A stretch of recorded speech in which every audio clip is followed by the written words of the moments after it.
A few months ago, I randomly signed up for a 4-day trek in Peru called the Santa Cruz Trek. I'd been to Peru before, including Machu Picchu and a few other hikes around the country, but somehow this trek had completely escaped my radar. Most people talk about the Inca Trail when they think about trekking in Peru, but after 4 days hiking through the Cordillera Blanca, I started to understand why so many people say the Santa Cruz Trek is the real hidden gem. Before starting the Santa Cruz Trek, our group spent a few days acclimatizing in Huaraz at a place called Flor Lodge, which mostly meant drinking a lot of water, checking oxygen constantly, and trying not to get overly confident too early. Part of that acclimatization included hiking to Lago 69, which honestly felt like a pretty dramatic introduction to the Andes. Here we are, hiking up to Lake 69. What do you think, Alyssa? It's amazing. Are you loving it? Loving it. How hard does it feel so far? Not too hard. Yeah, I don't know where we're at. Yeah. We'll see. We'll see. The scale of everything here feels hard to process at first. The mountains don't just look big, they feel massive.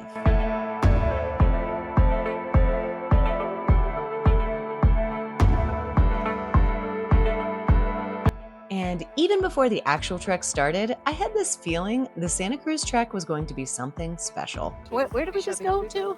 Laguna 69. 69. We just got back from Laguna 69, or I can never say this word, acclimatization hike. And it looks like it was around, what was it? Like 15,100. 15,100 feet. Feel the altitude, but we were fine going up. Now we're coming down, getting a little bit of headache, but I think we are ready to start the Santa Cruz Trek tomorrow. This probably helped a ton. We started the trek in Bacaria after lunch, much later than planned. We slowly hiked through small villages before the landscape finally began opening up. At first, it all felt kind of normal. We saw some locals, donkeys moved up and down the trail carrying supplies. But gradually, the villages disappeared behind us, and the rhythm of the trek started taking over. Day one was mostly a gentle climb toward our first camp, which honestly ended up being the perfect introduction to the next few days. Nothing too dramatic, just enough time to settle into the pace. Day two was the big one, around 3,300 feet of climbing up and over Punta Unión Pass, which sits at around 15,600, 15,700 feet. We woke up to low clouds and damp air that made it feel like it might rain all day. Day two, ready? We are going up to the pass. Told this is the hardest day of climbing. Alyssa, what's the pass called? We need Punta something. What is it? Punta something. Punta something. We don't actually know, I can't remember. which fits because we don't actually know how far we're going or how much climbing we have because everyone tells us different things. But we think it's around 3,500 feet of climbing and an unknown mileage. So we'll see how this goes.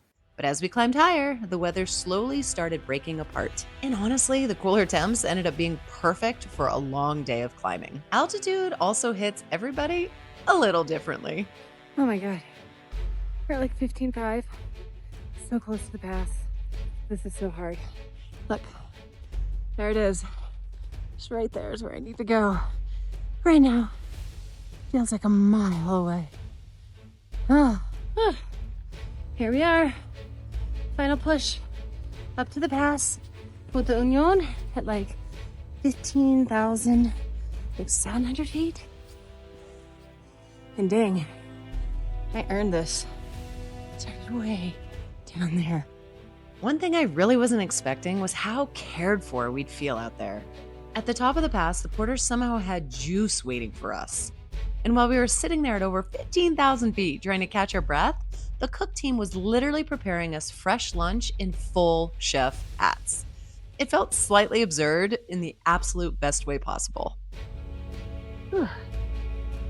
So we've descended like 2,000 feet, but goes to show altitude's no joke because one of the gals on our team got walloped on the pass with altitude and she had to take some oxygen. She's not feeling her best, but I think we'll be okay. But it's just a good reminder that when you get up into the high alpine like this, you gotta take it seriously, huh? It's been a long day two, but I just saw the best sight ever. It's camp. Trail life had started to feel strangely normal. Wake up, pack your gear, walk, eat, repeat. You stop thinking about emails and schedules and all the tiny things that normally feel urgent. Instead, you focus on putting one foot in front of the other and making it to that teeny tiny point that feels so far away. By day 3, most of the major climbing was behind us, but our guides offered an optional hike up to Laguna Arhuaycocha. Our legs were definitely feeling the previous day, but it was impossible to say no. You ready? Yeah. Day 3 of Santa Cruz Trek. Compared to yesterday, today sounds easy. They said like 800 feet of climbing, but then a few thousand feet of descent. It's high mileage, it's like 12 miles. But again, we've also learned you don't fully trust anything until you're at camp at the end of the day. So we'll see. But so far, it is pretty mild, a lot of traversing, and super beautiful with all of these big peaks in the distance. What surprised me most about the Santa Cruz Trek was how quickly the landscape kept changing. One minute we were surrounded by rugged alpine peaks in snow, and the next it felt almost like the Shire. Green hills, warm sun, and streams running everywhere. Just finished up at the lake, which turns out was a little detour that tacked on, I think, 3 or 4 more extra miles, but it was totally worth it because it was beautiful. So now we're headed back down. We're chasing our steps. And then I think we head to a second lake for lunch, followed by camp on our 3rd and final night. Kind of sad. But good news, I think all the climbing for the day is done. And just like that, we're in the tropics. This is so hot now. Seriously feels like we went from the high alpine to the tropics after descending a mile. And then eventually we descended into what our group started calling the Sahara. Suddenly everything was hot, dry, sandy, and fully exposed. That section definitely humbled all of us. Like we're in the desert now. Eating honey stingers to stay alive. Straight up desert. What just happened? We were in the high alpine, we went to the tropics, and now we're in the desert. Peru's cool. By day 4, everybody had fully settled into trail life. And then suddenly, it was over. A few final downhill miles alongside the donkeys catching up to us on the trail. We're off. No climbing today. That's right? No climbing today? No climbing today. Just 3,000 feet of descent. So the knees are gonna feel it. But it's kind of sad because it's our last day.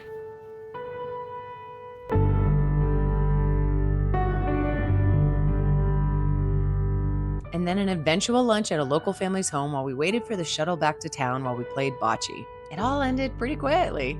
No huge finish line moment. Just this strange feeling that normal life was slowly creeping back in after this last round of bocce. I think what made the Santa Cruz Trek feel so special wasn't just the scenery, although parts of it were pretty freaking amazing. It's the rhythm of being so far removed from everyday life. 4 days of walking, eating, laughing, climbing, sleeping, and slowly settling into a much simpler version of life. I came to Peru expecting a beautiful hike, and the Santa Cruz Trek absolutely delivered.